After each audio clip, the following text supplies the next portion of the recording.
അപ്പോഴ് ഈ T V ഒക്കെ വരുന്നതിന് മുമ്പ് ഒരു റേഡിയോയുടെ കാലഘട്ടം ഉണ്ടായിരുന്നു. അന്ന് ഈ റേഡിയോയിൽ വാർത്തകൾ വായിക്കുന്ന 3 പ്രഗത്ഭരായിരുന്നു.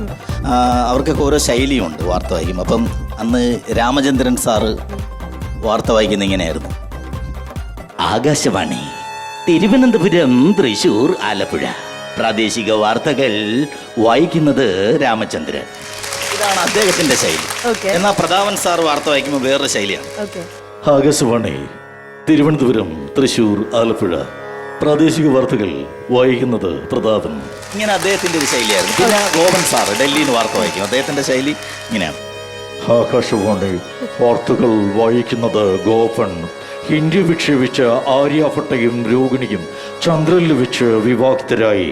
അവർ കഴിക്കുന്നത് ആപ്പിളാണെന്നും ഇവിടുന്ന് ഓറഞ്ച് കയറ്റുമതി ചെയ്യുമെന്നും ഞങ്ങളുടെ ലേഖകൻ അറിയിക്കുന്നു. ആരാണ് സന്തോഷം ആഗ്രഹിക്കാത്തത്? പുകവലിക്ക് വലിയ വില കൊടുക്കേണ്ടി വരും. വലിയ വില. സിസർ ഫിൽറ്റർ 10 രൂപ, വിൽസൺ 10 രൂപ. അങ്ങനെ വലിയ വില കൊടുക്കേണ്ടി വരും. വലിയ വില. അദ്ദേഹത്തിന്റെ ഒരു ശൈലിയായിരുന്നു. പിന്നെ പോലീസ് വേഷങ്ങൾ നന്നായി കൈകാര്യം ചെയ്യുന്ന ഒരു താരമുണ്ടായിരുന്നു, KPSC അസീസ്. അദ്ദേഹത്തിന്റെ ഒരു ഇത് പണ്ടാരാ പറഞ്ഞ പോലെയാ, ആനപ്പുറത്തിരിക്കുമ്പം പട്ടിയെ പേടിക്കണോന്ന്. ഓ, ഇവരെയൊക്കെ ഇല്ലിക്ക തറവാട്ടിലാ താമസിപ്പിച്ചിരിക്കുന്നത്. കൂടെ ഓരോ പെണ്ണുമുണ്ട്.